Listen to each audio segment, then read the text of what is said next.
C'est la veille, j'ai téléphoné à ma mère et je lui ai dit « J'ai peur, je vais être dans une chambre avec que des garçons. » J'étais effrayée et je me disais si je suis rejetée par eux, si je suis mis à l'écart, si je suis humiliée. C'est comme si je me retenais de respirer.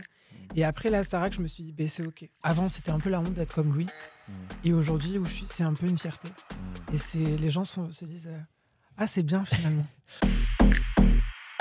Ouh là là, c'est la décadence. La colère de Dieu va s'abattre sur la France.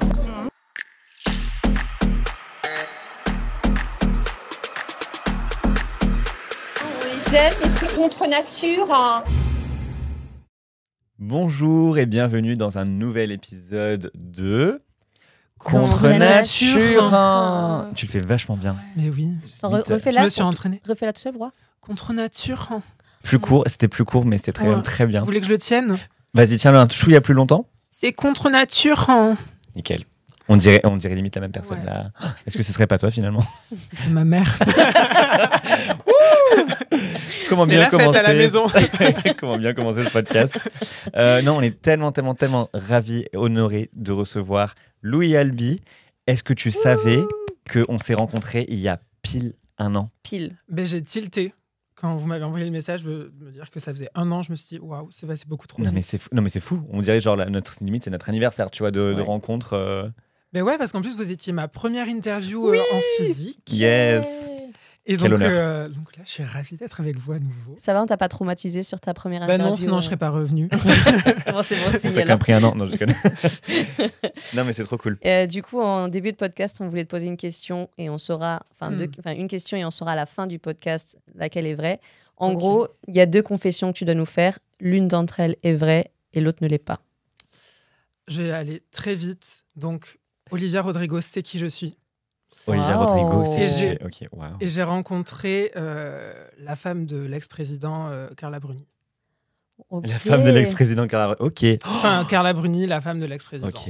Donc il y a déjà 2 gros noms quand même, 2 stars. Putain, Wow. j'espère pour toi que la première ce soit la vraie. Bon, quoique, c'est très cool aussi. Olivia Rodrigo, c'est ouf. C'est vrai qu'Olivia Rodrigo, c'est ouf. T'aimes bien ce qu'elle chante en général? Moi, j'adore Olivia Rodrigo. C'est Donc, vrai c'est possible. Ah ouais, c'est une inspi à mort. Hein. Franchement, Ta chanson préf? moi, je pense que je suis quand même bloquée sur Driver's License ou Traitor. Driver's license. Traitor. C'était comment déjà? Driver's license, c'est... My driver's license last week, just like we always talked about. You were so excited for me to finally drive up to your house, but today I drove through the suburbs, crying because you weren't around. C'est beau. Je crois que je préfère la version Louis Albi. T'as failli faire Olivia Rodrigo. t'as failli Mais- faire ton premier. Ouais, fit. Mais tu sais que moi, cette chanson, je la saignais et je la connaissais tellement bien. Et là, tu la chantes et je suis en mode genre, mais je connais plus les paroles. C'est horrible, j'ai eu un blocage. Je me dis, mais comment ils font à la Starac si... Genre, moi, je te regardais en mode genre, à moi. Et j'avais pas les paroles, c'était Et horrible. le prompteur, Ah oui, bah, c'est ça. On n'a pas de prompteur, c'est c'était pour ça. soirée karaoké tous les soirs pour Loulou. Du coup, dans ce podcast, on pensait parler forcément un peu de toi. On va revenir, même si nous, personnellement, on connaît un peu l'histoire parce qu'on t'a interviewé, mais un peu revenir sur justement comment tu as grandi, où tu as grandi, comment ça s'est passé. On va évidemment parler de un peu de la Starac, de surtout l'après-Starac, tout ce qui t'est arrivé cette année, parce que tu as une année de folie quand même, et on a hâte de savoir tout ce qui s'est passé. Et on va peut-être parler un peu de la Starac actuelle, celle Et qui puis, est en cours. et accessoirement, on a aussi demandé sur Instagram, on a posé des questions, on a demandé donc à nos followers de poser des questions pour toi. Donc à la fin de l'épisode, on consacrera un petit temps pour que si tu peux répondre à toutes les questions qu'on t'a posées. Ok, Ça va? yes. Au Dé- top. Déjà, pour commencer, comment vas-tu ? Ça va. Comme je vous ai dit, je suis fatiguée. Fin d'année. C'est la fin d'année. J'ai hâte de revoir mes parents un petit peu parce que je les ai pas vus depuis cet été.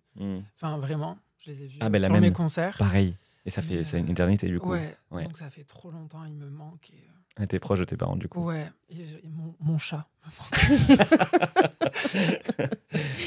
manque. Mais du coup, est-ce que justement, pour les personnes qui ne sauraient pas forcément ton histoire, est-ce que tu peux un peu nous raconter justement ton histoire, toi en grandissant, où est-ce que tu as grandi et comment c'était grandir queer, gay? Ben, déjà, je m'appelle Louis Albi, j'ai 21 ans. Et je suis née dans le Lot-et-Garonne, à Boudy-de-Beauregard. Du coup, j'ai grandi là-bas, j'ai fait toute ma vie là-bas, mon adolescence. Et après, je suis partie à Bordeaux faire 2 ans d'études en psychologie. Mais du coup, j'ai grandi dans un milieu rural, on peut dire. Et combien d'habitants? 300 habitants dans mon village. 300. Vous connaissez tous, quoi. Ouais, enfin, tout le monde connaît tout le évidemment. monde. Donc, ouais, c'était assez pressurisant pour moi, qui était du coup queer. Je le savais, je l'ai toujours su. Et je me suis toujours dit, je suis un peu une anomalie perçue en tant que telle, en tout cas.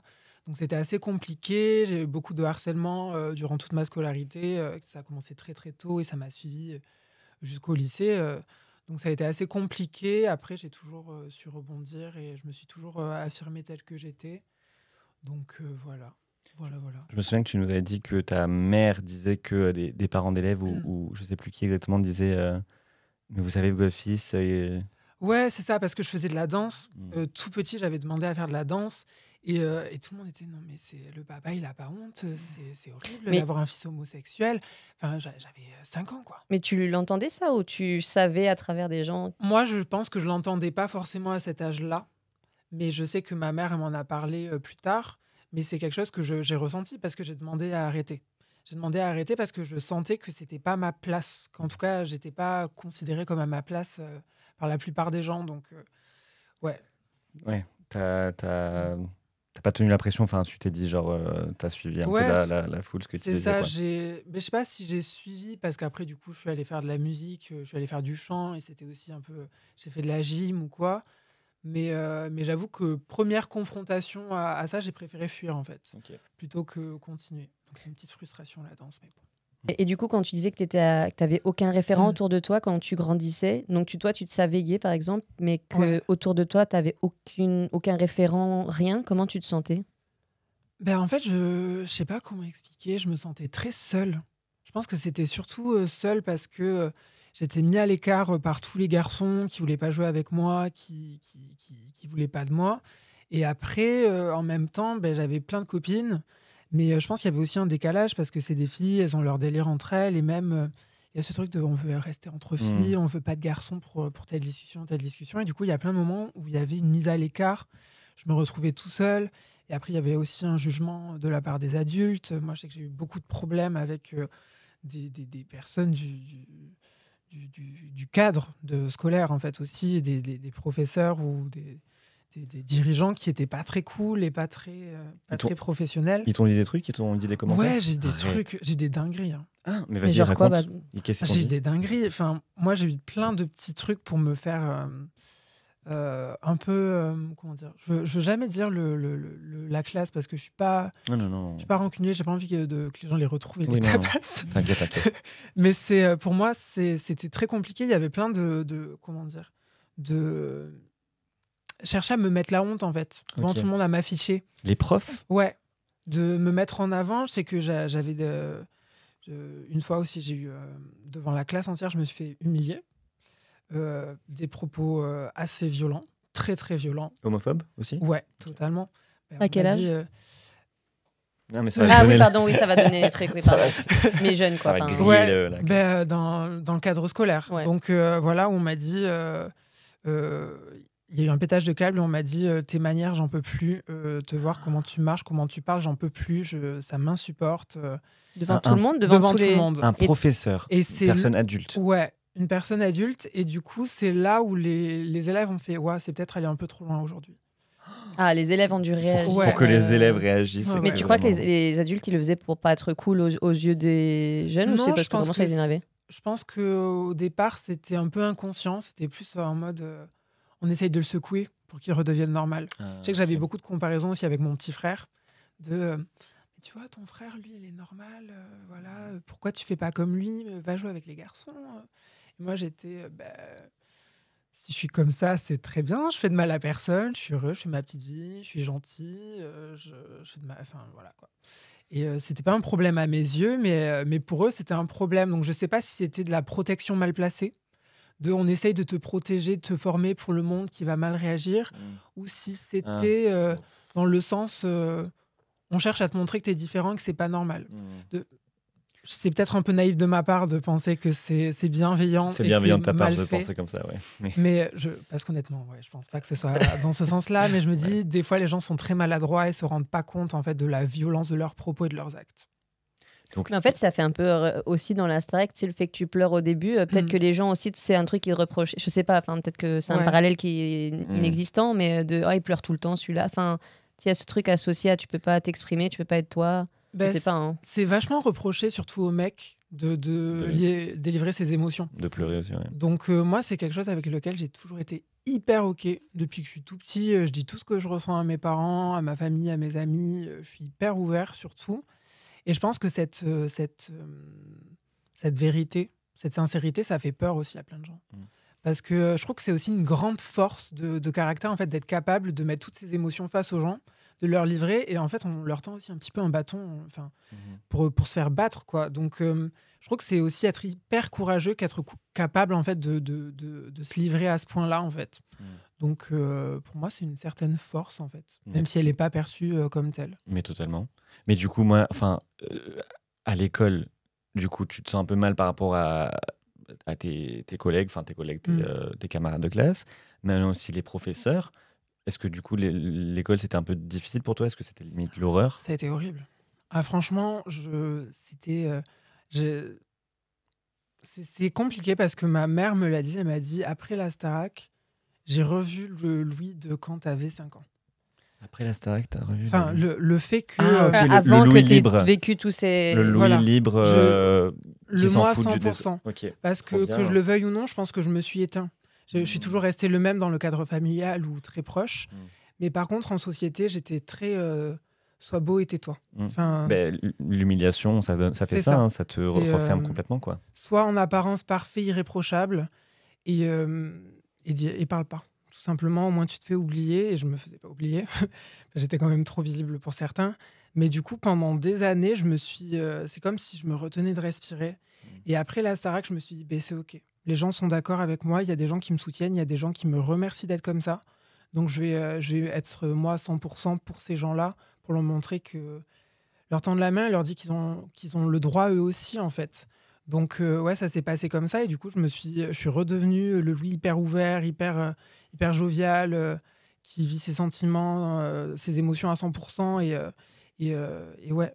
Alors que pendant toute une période, j'étais très éteint, en fait. Et tu penses que quand tu étais petit, tu chantais beaucoup aussi et ça a été une façon de t'exprimer? Ouais, j'ai toujours chanté, j'ai toujours écrit.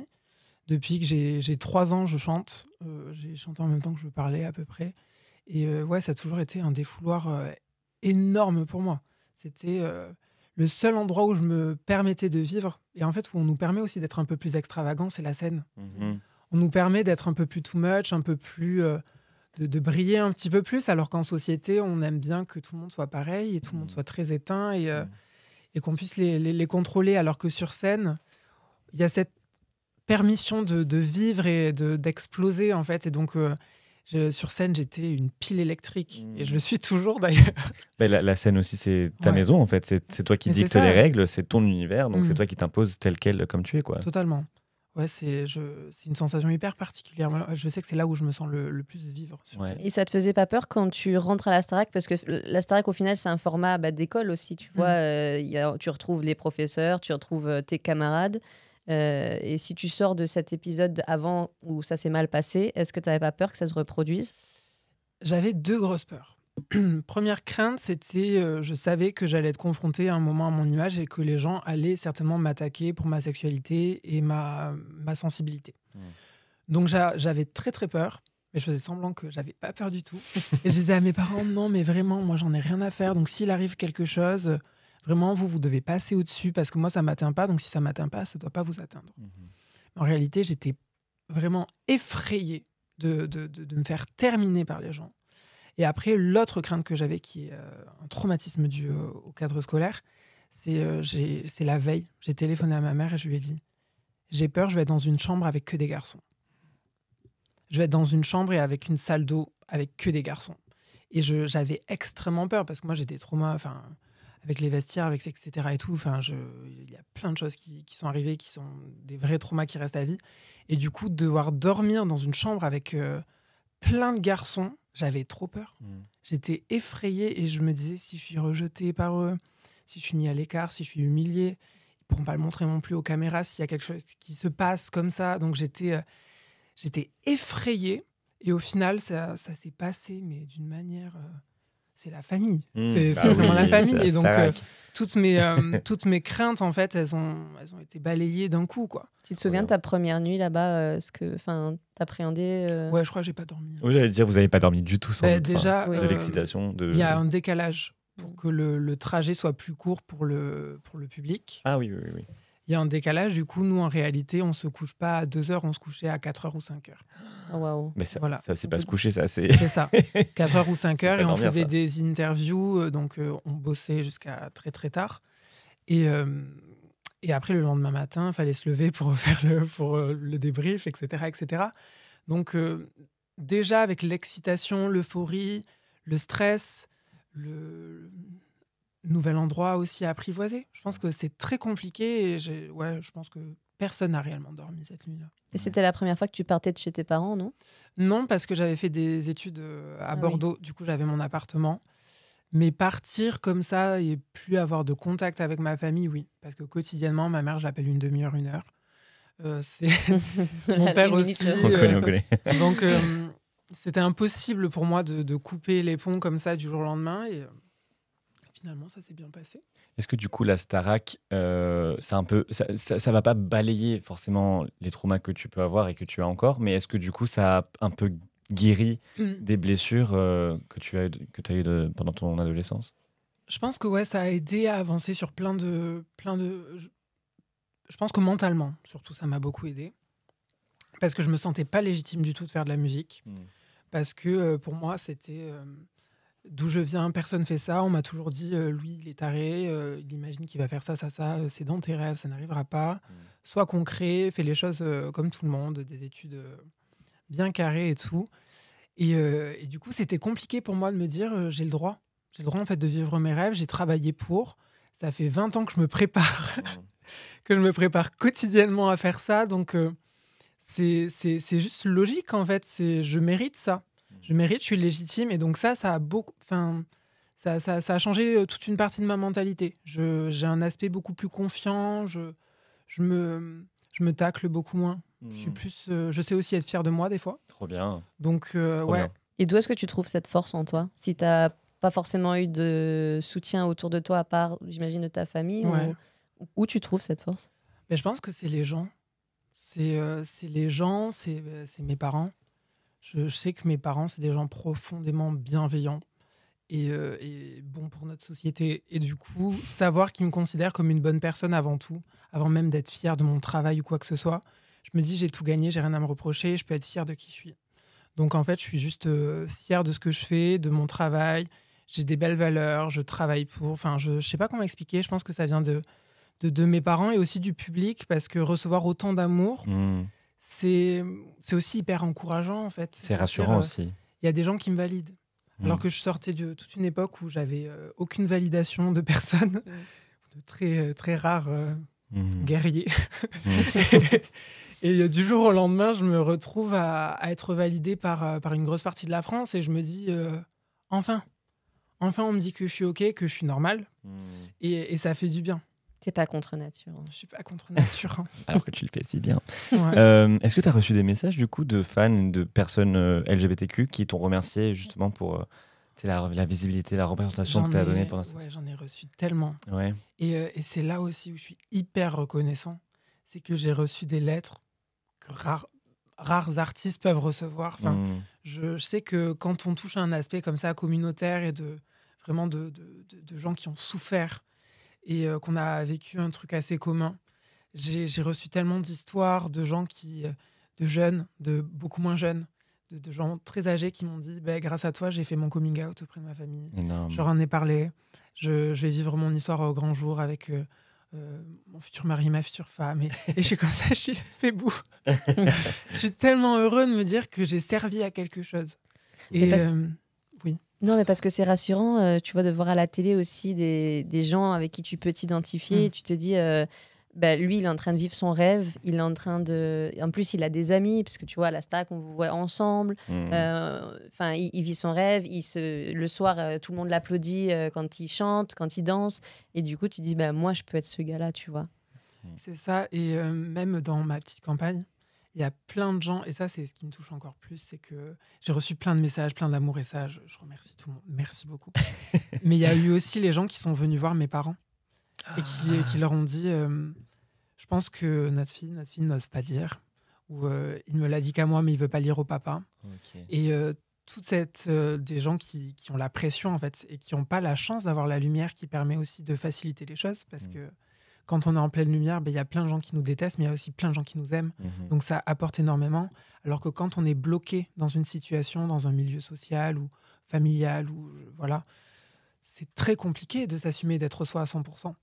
Donc quand ces gens viennent voir mes parents, ils leur disent comment vous avez fait pour avoir un fils qui est heureux, qui est épanoui, qui est rayonnant comme ça, qui est fier de qui il est. Ça me rend d'autant plus fière de me dire que ça a déclenché un truc dans la tête de plein de parents qui n'étaient pas forcément prêts ou ouverts à ça, à ce genre de discussion auprès de leurs enfants. Et aujourd'hui, avant c'était un peu la honte d'être comme lui. Et aujourd'hui où je suis, c'est un peu une fierté. Et les gens se disent ah, c'est bien finalement. Pourquoi un Louis, peu Louis C'est les une donne au fierté, village. carrément. Oui, une fierté. Ouais. C'est juste que c'est pas aussi mal vu que ça l'était avant, quoi. Et je me dis, c'est super bien parce que tous les petits garçons et les petites filles qui sont différents, aujourd'hui, ils savent qu'ils peuvent garder espoir. Et tu avais des référents en grandissant? Non, pour être honnête, Personne. pas trop, non. J'ai référente, t'entends quoi par là? Bah, tu vois quelqu'un à la télé, comme toi, tu es aujourd'hui un référent pour plein de jeunes qui disent moi je vais être comme lui, ou en tout cas je suis pas anormal parce que je suis comme lui. Tu vois, est-ce que toi tu avais ça? Ma mère a toujours été hyper ouverte. Ma mère, ma grand-mère, c'est des femmes très très intelligentes, très J'ai eu peur de dire culturées. Justement sur ce mot-là. Parce que je fais que dire ça pour rire et du coup ça a failli sortir. De toute façon, on va pas juger. Très cultivées, elles sont très très cultivées et très ouvertes au monde et à le faire avancer aussi. Donc je me suis toujours beaucoup référée à elles et je les ai toujours beaucoup écoutées parler. Et voilà. Et après, moi je suis un énorme fan de Céline Dion. Et je trouve qu'il n'y a pas plus image de fierté, de travail qu'elle, en fait. Je ne sais pas comment expliquer. Elle vivait 14e d'une famille de 13 enfants, du fin fond de la campagne du Québec, dans une famille qui n'était pas du tout fortunée, etc. Et en étant, elle, à 100%, extravagante au possible, en riant, en pleurant, en vivant ses émotions à 100%, en travaillant, elle a réussi à devenir star planétaire qu'elle est. Et je me dis, c'est assez énorme. Donc, moi, j'avoue que c'est un petit peu la success story que j'ai toujours suivie, quoi. Ok, donc Céline Dion. Donc en grandissant, pour toi, c'est Ouais. pour beaucoup de gays, justement, d'en parler. Il y a Britney Spears, il y a Avec Mylène Farmer. Tristan qui vient de dire que c'était Britney Spears. C'est ça, il y a Mylène Farmer. Pour toi, c'était vraiment Ouais. Céline Dion. Ouais, c'est ça. Moi, c'était une femme qui m'a toujours captivée. Je me suis toujours dit, la rigueur, le travail, c'est des valeurs... et la bienveillance aussi. Est-ce que tu peux nous dire en 3 mots ce que t'as rapporté à la Star Academy?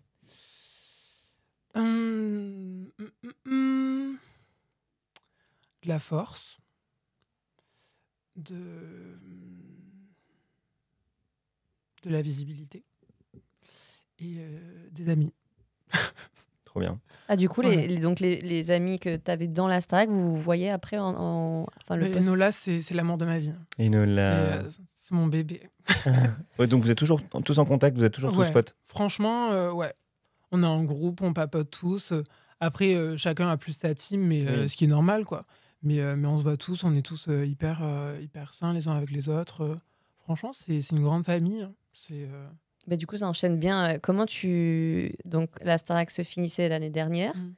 Donc, toi, finaliste de la Starac. Ouais. On voulait que tu gagnes en vrai. Bon, on t'a déjà dit, mais Ouais, on pour, t'a nous, déjà dit. pour nous, t'es notre petit gagnant, tu vois, dans notre cœur. Dans notre cœur. Dans notre cœur queer. Mais même pas queer, hein, genre juste, bref. Franchement, C'est gentil. tu méritais grave de gagner.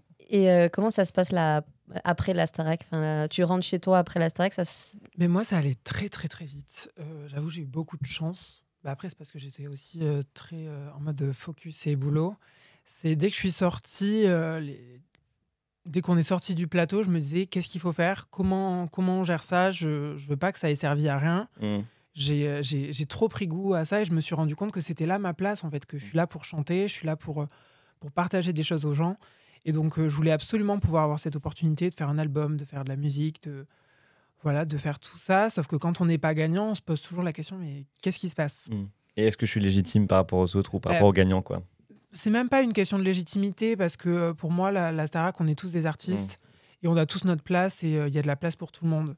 Cette histoire de compétition, moi, j'y crois pas trop. Je pense qu'on a tous notre public, on a tous la musique, c'est tellement varié que on a tous, on peut toucher le cœur de quelqu'un en fait. Donc on a toute notre place et donc je me suis dit mais comment on fait pour exister en fait dans ce monde qui est aussi concurrentiel et est-ce qu'on va me laisser aussi exister vu que je suis pas le gagnant? Donc il y avait plein de questions, mais en fait très rapidement, dans la soirée, le patron de Columbia, de ma maison de disque actuelle, est venu me voir et m'a dit je veux parler avec toi. Et donc j'ai téléphoné à mes parents, je leur ai dit je rentre pas et je vais rester sur Paris. Donc j'ai déménagé chez ma meilleure amie. On ne dira pas où. Mais voilà, du coup j'ai déménagé chez elle et du coup j'ai fait plusieurs rendez-vous avec la maison de disque, on a beaucoup parlé. Je leur ai dit ce que je voulais absolument pas faire, ce que je voulais faire parce que je savais même avant la Starac ce que je voulais faire musicalement. J'ai toujours été très en accord avec le moi artistique. Et donc voilà, j'ai présenté mon projet, ils ont adhéré, on a signé dans la foulée. J'ai rencontré des gens qui sont maintenant des amis et qui sont mon management, mon équipe avec qui je fais la musique, etc. Donc voilà, c'est vraiment une team hyper bienveillante avec qui je m'entends super bien. Et ça, c'était hyper important pour moi, d'avoir une team hyper, comment dire, saine. Qui t'écoute et qui te comprenne et qui te laisse... Que ce soit des vrais copains, quoi. Qu'on puisse se prendre la tête en réunion, mais que juste après, on va prendre un verre tous ensemble, on sort et on s'amuse et on a cette distance-là. Est-ce qu'on vous prépare à la dureté aussi de l'industrie, tu vois, il y a comme... je pense que c'est quand même une industrie qui est difficile parce que y a quand même un côté derrière pas de rentabiliser, mais tu vois, il y a quand même aussi le côté artistique, mais il y a le côté monétaire et tout ça. Comment est-ce que tu arrives à trouver ta place là-dedans et que ce soit sain pour toi? Moi, j'avoue, j'ai un rapport très, très sain. C'est que je me dis, moi, je suis là pour faire l'artistique. Je suis pas là pour faire les stats. S'ils croient en moi, c'est qu'ils pensent que je suis capable de leur rapporter, etc. Je pense que c'est pas bien, en tant qu'artiste, de se mettre la pression sur les chiffres. Je trouve qu'on est là pour chanter, pour délivrer nos messages. Et après, c'est toutes ces équipes qui ont cru en nous, qui sont là aussi pour nous faire briller. Et nous, on doit évidemment travailler le plus possible. Moi, je n'ai pas trop de nuits. Je bosse tout le temps. On connaît. Mais le principe même de tout ça, c'est de faire de l'art. Je me vois pas trop penser sans cesse à l'argent et à être rentable. Et je pense que surtout, c'est du développement. Je suis un artiste, j'ai 20 ans. Déjà, en être là où je suis à 20 ans, je trouve que c'est assez inespéré. Donc, je me dis juste, je dois donner le maximum, je dois travailler, je dois prouver aux gens que je suis là, que j'en veux, que j'ai envie d'avancer, que j'ai aussi la volonté de continuer à grossir, à rencontrer de plus en plus de gens, de public. Et voilà, c'est pour ça que j'ai fait mon projet musical. Ça me fait penser justement à une interview que j'ai vue de Enola.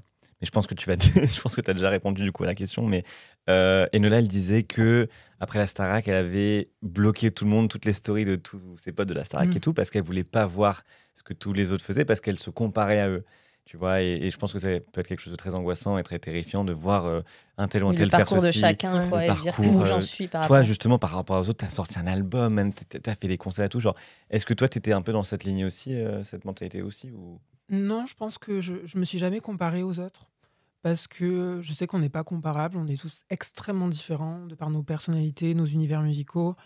Mais au-delà de ça, je me suis dit, il vaut mieux se concentrer sur son travail plutôt que se dire « Ah, machin, il a fait ça et moi, j'ai pas fait ça. » Et je trouve que c'est pas bien, c'est contre-productif que de se comparer. Donc j'étais hyper content pour eux.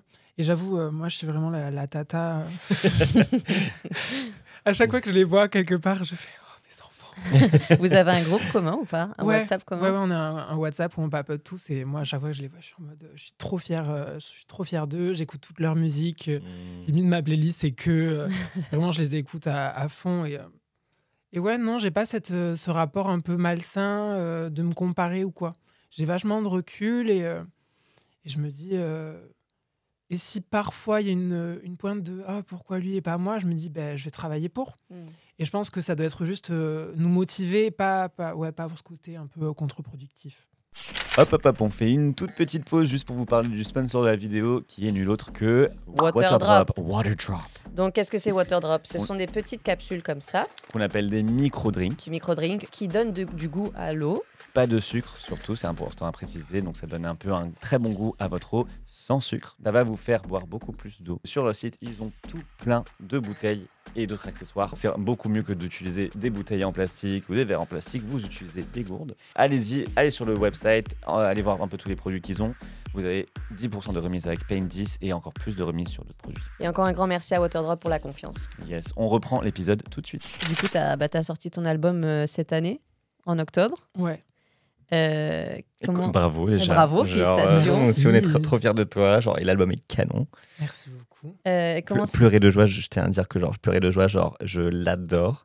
Et parce que pour une fois, on parle de pleurer, justement, c'est ta life en fait. C'est le fait que tu peux pleurer aussi de joie en fait, et t'as pas peur de pleurer. On trouvait ça hyper drôle parce que un des premiers messages que j'ai reçus quand j'ai signé un label, c'était oh là là, maintenant on signe des pleureuses, c'est pas possible et tout machin.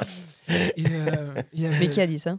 Des gens sur les réseaux, quoi. C'était, j'ai reçu une petite vague de oh là là, c'est pas possible. Il y a plein de choses, quoi. Machin, etc. Et je me suis dit, si on en faisait une chanson. Quelle bonne idée. Quelle bonne idée. Parler d'hypersensibilité, du fait que je puisse pas contrôler non plus cet aspect-là de ma vie et que ça fait partie de moi et que j'en suis fier et que c'est aussi ma plus grande force aujourd'hui. Donc voilà, on en a fait un album. Trop bien. Moi, j'adore cette chanson personnelle. C'est incroyable, à 20 ans, quand même, tout le parcours que tu as fait, où tu en es, et tu peux que évoluer, ça donne vachement envie, non? J'avoue, j'ai du mal à me rendre compte et à prendre le recul de tout ce que j'ai fait en un an. Me dire aussi par tout l'état psychologique, l'avancée qu'il y a eu. Je me dis, je suis passée de quelqu'un de très timide, qui n'avait pas confiance en lui, qui n'osait pas forcément parler, à quelqu'un... celui que je suis avec ma famille depuis toujours, en fait, d'hyper... je parle beaucoup, mes émotions débordent tout le temps, je chante tout le temps, je suis hyper vivant, quoi. Je suis moi à 100%. Et même professionnellement, de me dire qu'à 20 ans, j'ai réussi à faire un album, j'ai fait une mini-tournée, je continue à faire la Suisse, là, en ce moment, parce qu'on enchaîne. J'ai fait des plateaux télé, j'ai rencontré plein de monde, et c'est énorme, je trouve. Et c'est quoi une journée très typique que tu as? Il n'y a pas de journée typique. Franchement, ça, c'est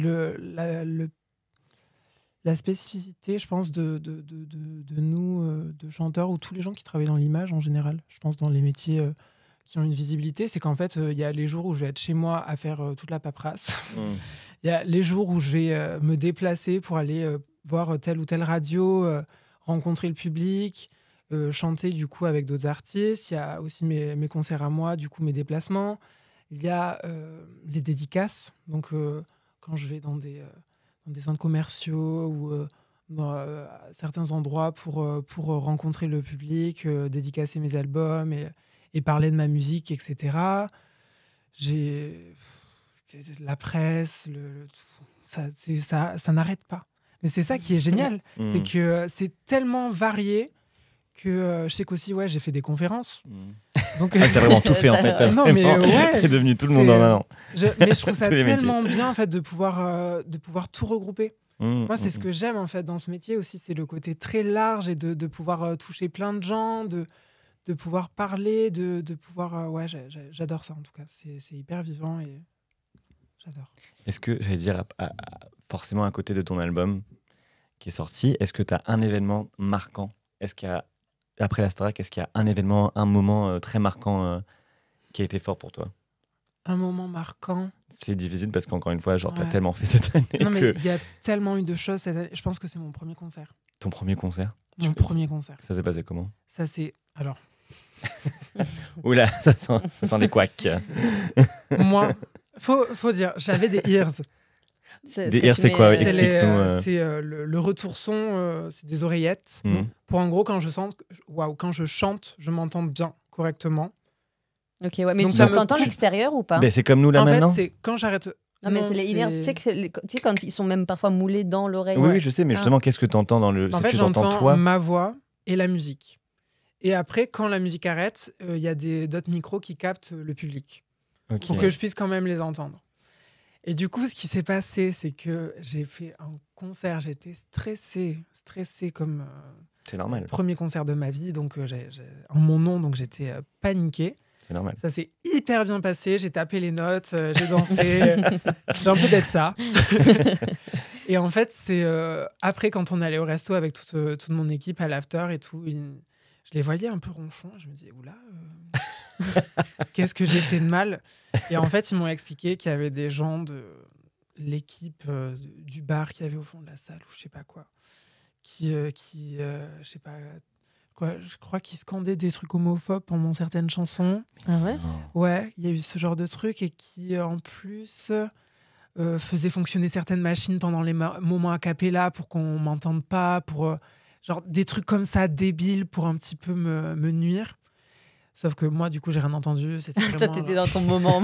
Les lignes, quoi. T'as bien fait. Heureusement. j'étais à fond dans mon truc et je pense que même émotionnellement, j'étais tellement pris avec les gens que Bah je m'en oui. suis pas rendu compte. Bah oui. Mais je sais qu'il y a eu des histoires. Il y a certaines personnes du public qui sont allées leur parler.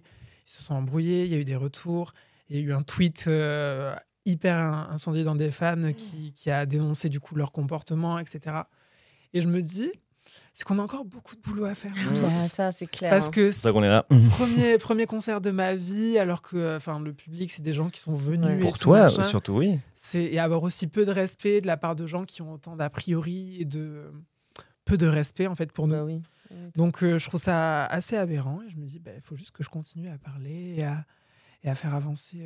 On va continuer à faire avancer les mentalités tous ensemble. Donc d'un côté, t'as d'être ça parce que genre toi, t'as passé un Ouais. moment incroyable, mais en même temps, t'es un peu peiné de savoir que encore, enfin pour ton premier concert, mais il y avait des totalement. commentaires comme ça. Ah mais totalement. Mm. Mais au quotidien parce que dès que je fais une apparition télé, je sais que c'est 50-50. Ouais. C'est 50 de oh là là, il a été trop bon, on l'aime trop.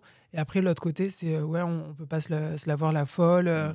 À part tortiller du cul, qu'est-ce qu'il sait faire, ce genre de choses. Et je suis en mode bon, ok, En même temps, t'en as tellement reçu qu'à un moment Oui. donné, tu... ça glisse. Parlons un peu de la nouvelle promo de la Star Academy. Qu'est-ce que t'en penses de cette nouvelle promo, cette nouvelle saison? Déjà, j'ai eu la chance de les rencontrer. Oui. Donc, je les trouve trop choux. Genre, j'ai l'impression que c'est mes enfants alors qu'ils sont plus vieux que moi. mais ouais, j'ai vraiment un regard hyper protecteur envers eux. J'ai vraiment envie d'être là pour les accompagner à la sortie, pour répondre à leurs questions. Et je leur ai dit, de toute façon, j'ai envoyé des messages à certains et ceux qui sont encore dans le château, je leur ai dit aussi en face. Et si vous avez besoin de quoi que ce soit, je suis là. Et ouais, c'est hyper sain. Je trouve qu'il y a une bonne équipe et je trouve qu'ils sont hyper talentueux aussi. Donc franchement, je leur souhaite le meilleur. Et est-ce qu'il y en a, t'as un coup de cœur là-dedans? Est-ce que t'as des gens avec qui tu t'identifies plus ou Mon petit bébé, c'est Candice. Candice.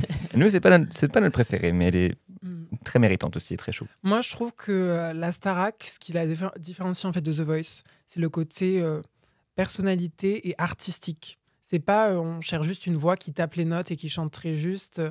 Et c'est ça où je trouve que Candice est extrêmement forte, c'est qu'elle apporte toujours une dimension à elle en fait. Elle recrache pas la chanson telle qu'on l'imagine ou tout n'est pas parfait, mais c'est toujours très sensible et c'est elle en fait. Et c'est ça que je trouve beau et qui me touche en tant qu'artiste en fait. Donc, Et dans cette Voilà. promo aussi, on en parlait un peu en off, il y a 2 candidats qui sont ouvertement queer, ouvertement Oui. gays. Bon, après, je sais pas si c'est gay exactement, mais bon, en tout cas, ouvertement Bon, toi, queer. Toi, dans ta promotion, il y avait que toi, ouvertement du moins. Tu trouves, enfin, qu'est-ce que t'en penses de ça? Nous, on trouve ça incroyable justement Moi, je qu'il y trouve en ça ait trop 2. chouette. Mais de Je trouve ouf, ça trop chouette de les entendre parler normalement de ouf. de leur vie en fait dans le château et que ce soit un peu démocratisé et que les gens en entendent parler comme ça. Donc franchement, moi je trouve ça génial. Et d'ailleurs, à part Candice, c'est qui ton deuxième favori? Ou est-ce que t'as du côté des mecs, est-ce que t'as un favori?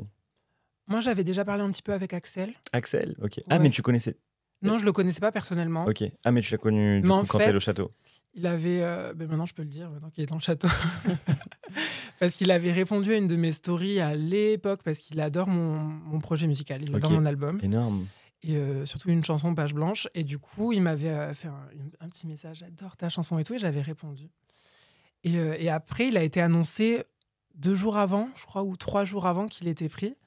Et je me suis dit, j'ai déjà vu ce mec quelque part. Énorme. J'ai c'est déjà trop vu ce drôle. mec quelque part. Et en fait, c'est hilarant. Parce que j'avais envoyé il m'avait envoyé un message. J'étais allée faire un tour sur son Instagram. Et j'avais envoyé un de ses covers à je sais plus qui. Je sais plus à qui je l'ai envoyé. Mais je crois que j'ai envoyé un de ses covers à quelqu'un qui bosse chez TF1 en septembre, donc il était déjà pris depuis un moment, en mode oulala, lui franchement, très Starac. Waouh. Et du coup, j'ai trouvé ça hilarant. Et du coup, je lui ai envoyé un pavé. Je lui ai dit, tu me réponds pas, mais je t'envoie un pavé d'amour. Voilà. Énorme. Et donc, voilà, je lui ai souhaité le meilleur. Je lui ai dit de vivre son aventure à fond, de ne pas chercher à contrôler, d'être lui à 100%, et que c'était ça qui allait l'emmener jusqu'au bout. Et voilà, que s'il avait besoin de quoi que ce soit, à la sortie, je serais là, de dire ça aussi aux autres. J'adore. Et t'imagines déjà les finalistes ou pas? Pierre.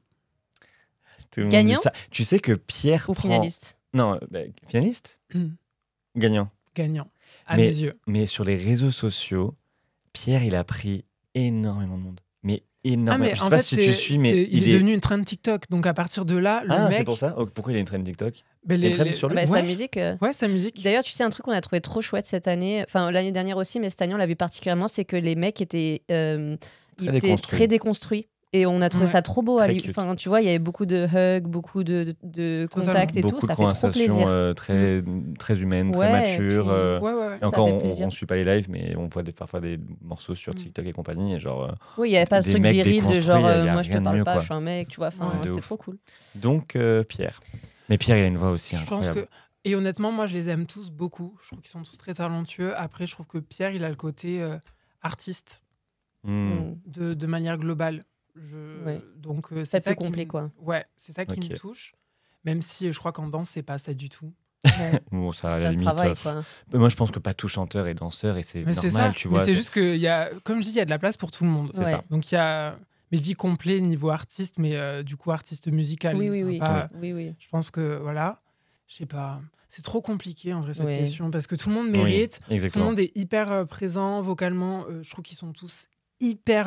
Ils sont excellents. Hein. En fait, c'est surtout que il y a personne qui se détache. Je vous propose de passer dans la dernière partie de ce podcast qui est de répondre aux questions qui ont été posées par Ouais. nos followers sur Paint, si ça te va. Yes. Il y en a pas mal, évidemment. Enfin, en vrai, on le dit à tout le monde. Bon, on commence par ça, mais énormément d'amour. Beaucoup de. Ouais. C'est vraiment, genre, à chaque fois, on pose des questions. Genre, Je posez vous des aime questions. fort aussi. Non, mais on a toujours des cœurs. Et en fait, c'est pas des questions, c'est juste dites-lui c'est le meilleur et tout. Et on en met genre, mais posez-nous une question aussi, tu vois. Mais beaucoup d'amour. Moi, j'en ai une ici. Est-ce que tu te mentes parle de quelqu'un en particulier? Que tu te mentes? Oui. Ça parle de. À ce moment-là de ma vie, ça parlait vraiment d'une personne en particulier. C'était vraiment un peu. La personne sait qui elle est ou pas? Elle sait très bien qui elle est. Donc voilà. Mais après, c'est aussi une condition générale dans laquelle je me suis retrouvée hyper souvent au lycée, après à la fac, et être l'ami, mais sauf que on n'est pas amis et que Ils veulent pas assumer. ils veulent tout pas court, quoi. assumer que le mec a une copine et il me fait du rentre dedans H24 et il veut essayer. Moi, je suis en mode non, mon chou, non, en fait, c'est pas possible de fonctionner comme ça et ce côté un petit peu compliqué dans lequel on se retrouve, mais en même temps, cette chanson, c'est aussi comme je dis souvent, une main tendue parce que je sais que c'est aussi très compliqué de la part de ces personnes en fait de s'assumer. C'est juste qu'ils n'ont pas l'entourage, qu'ils n'ont pas le contexte pour pouvoir être à 100%. Et donc, c'est leur dire un jour vous serez prêts et on sera là pour vous tendre la main, pour vous accompagner ou vous aider, quoi. Donc voilà, c'est pas, je les accable pas, je leur dis juste je comprends. Mais tu vois, si tu t'assumes, ça sera sympa. Trop bien. Quel est ton conseil pour quelqu'un qui débuterait dans la musique? PS, je t'adore, continue comme ça. Je t'adore aussi. Alors, un conseil pour quelqu'un qui débute dans la musique. Je pense que c'est important de savoir qui on est, tout simplement. Je pense que c'est hyper important de ne pas vouloir changer pour correspondre à une case. Je pense qu'il y a beaucoup de jeunes artistes qui se perdent en voulant correspondre à... en ce moment, à la radio, il n'y a pas tel profil, donc je vais essayer d'être ça. Je pense qu'on n'arrive jamais à réussir musicalement si on n'est pas en adéquation et on vibre pas avec qui on est, en fait. Donc, je trouve que c'est important d'écrire sur le papier ce qu'on aime comme chansons, qui sont nos inspirations, mais pas les inspirations, celles qu'on écoute, celles qu'on aime chanter et qu'on ressent, qu'on se sent vivre à travers ces chansons-là. de dire aussi visuellement ce qu'on aime, sans chercher à se dénaturer, parce que si les paillettes c'est pas ton truc, tu vas pas mettre des vestes à paillettes et des talons juste pour briller, faire la star. Ouais, de ouf. Je trouve qu'on le sent quand certains artistes les vêtements les portent. C'est pas dans l'autre sens. Donc c'est important aussi de se sentir bien avec son image, avec ses chansons, avec ses textes, parce que la mélodie et les textes c'est aussi deux choses très différentes.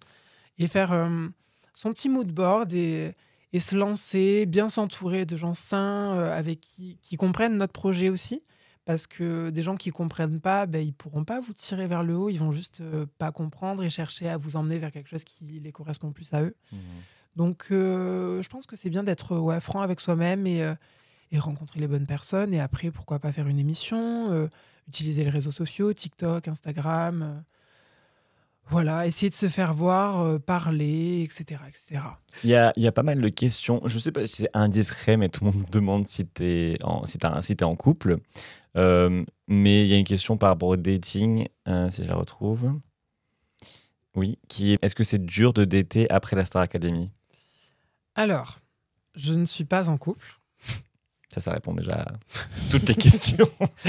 Ouais, je ne suis pas en couple et c'est hyper compliqué. C'est compliqué de faire du dating, le dating après la Star Academy. C'est horrible, horrible, horrible. Pourquoi c'est horrible ? Mais je le savais avant.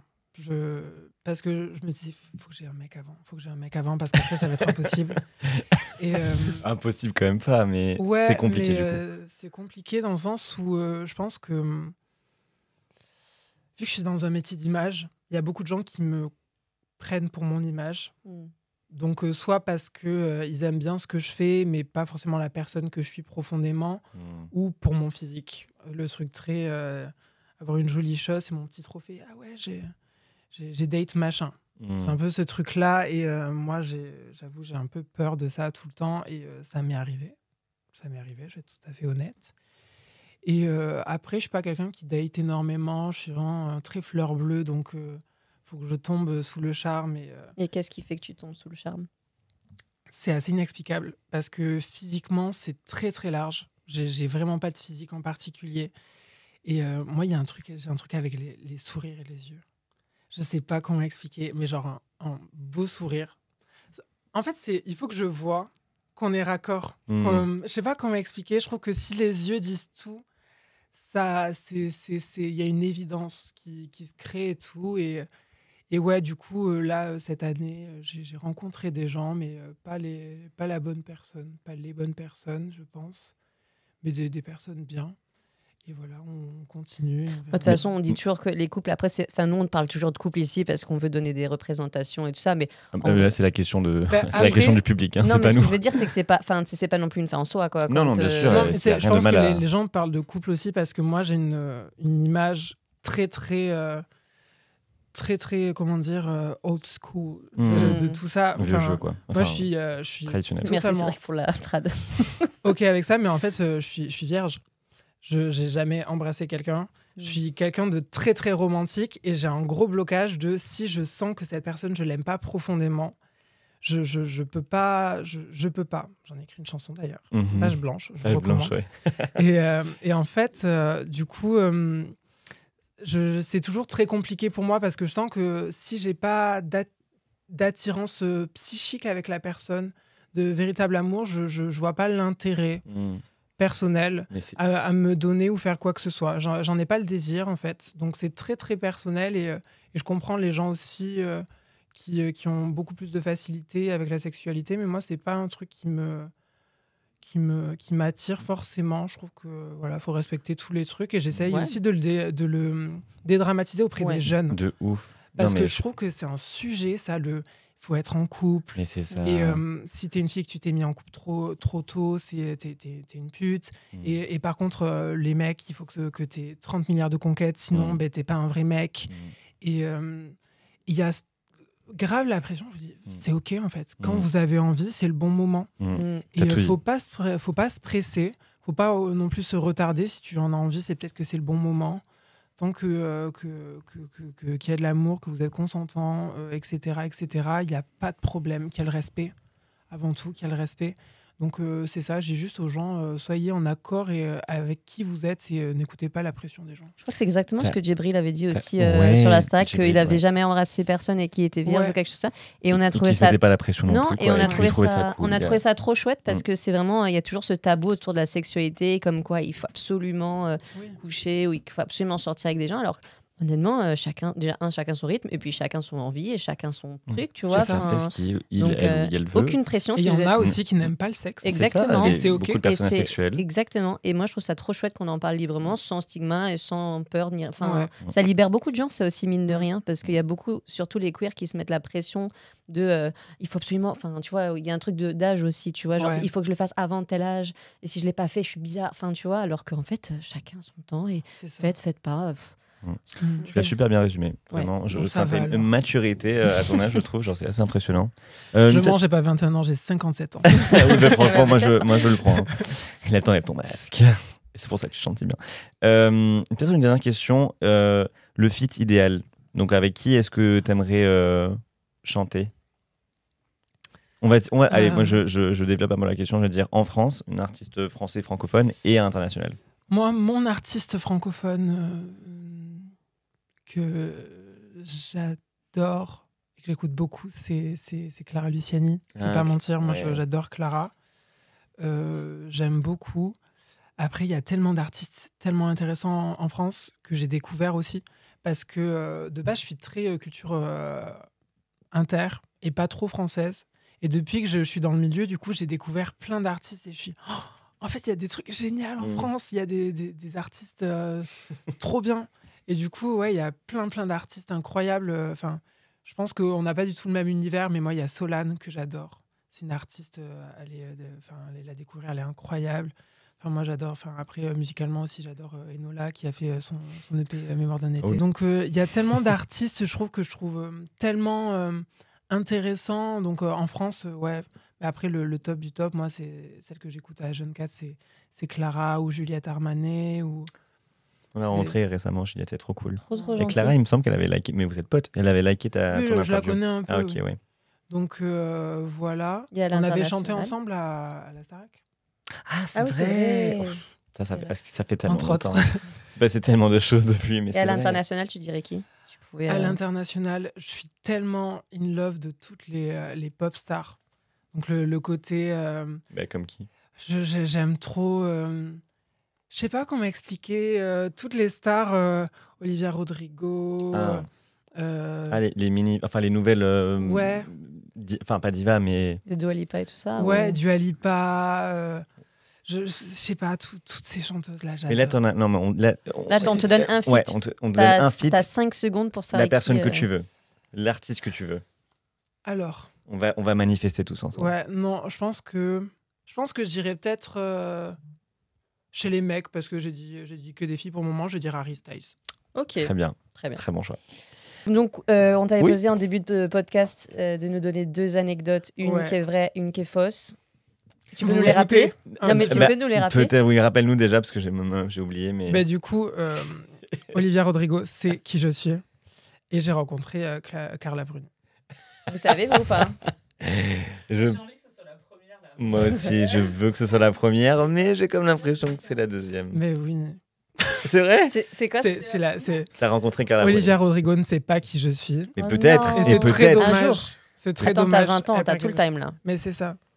Mais du coup, par contre, c'est juste que l'anecdote est folle. C'est que j'étais en studio, dans un studio où je ne vais jamais, vraiment jamais. Et là, toque à la porte, une madame. Et moi, il faut savoir que je suis fan de mode. Donc, les supermodèles, Carla Bruni, je suis en mode...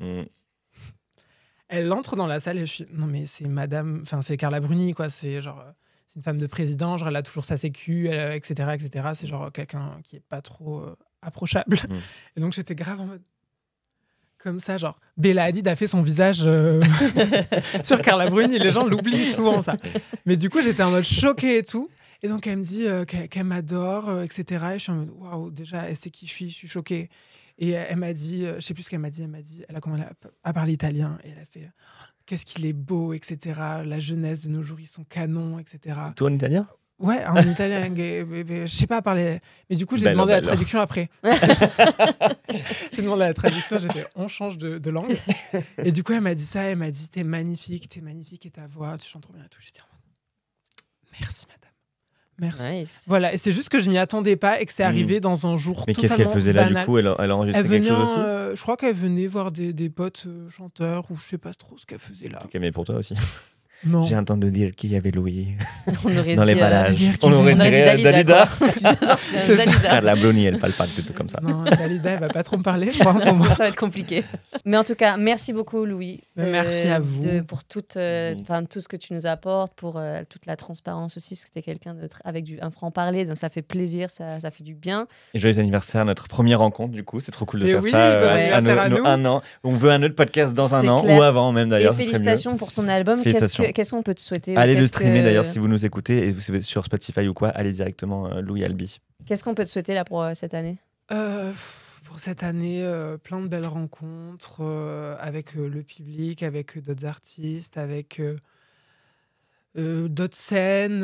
Vraiment juste la musique, l'épanouissement total musicalement, parce que là, c'est le début et j'espère que je vais continuer à grossir, à rencontrer plein de gens et à vivre mon rêve à 100%. Donc voilà, juste un énorme merci à tout le monde et je suis déjà trop fière et on continue l'histoire. C'est clair. En Trop tout cas, cool. tu sais que tu es le bienvenu quand tu veux sur Paint Yes. ou sur Contre Nature. Contre nature. nature, Et nous mais, aussi, on est super fiers de toi. On adore te voir évoluer, on adore te voir grandir comme artiste, comme personne. Et on a hâte de voir justement où tu nous emmènes l'année prochaine. C'est gentil. Voilà. Merci du coup à tout le monde de nous avoir écoutés. Si vous avez kiffé, mettez-nous 5 étoiles, ça aide beaucoup sur Spotify. Et si vous êtes sur YouTube, coucou, et mettez-nous un pouce bleu, ça nous aide aussi beaucoup. Mais bon, ne vous sentez pas obligé. Louis Dillard, Vous obligez-les. n'êtes pas du tout obligé. Mais bien. faites-le tout de suite. Mais Non, c'est une méfiez-vous si vous ne le faites pas. On se retrouve la semaine prochaine pour un nouvel épisode de Contre nature. Je fais toujours trop bien. Ciao, ciao.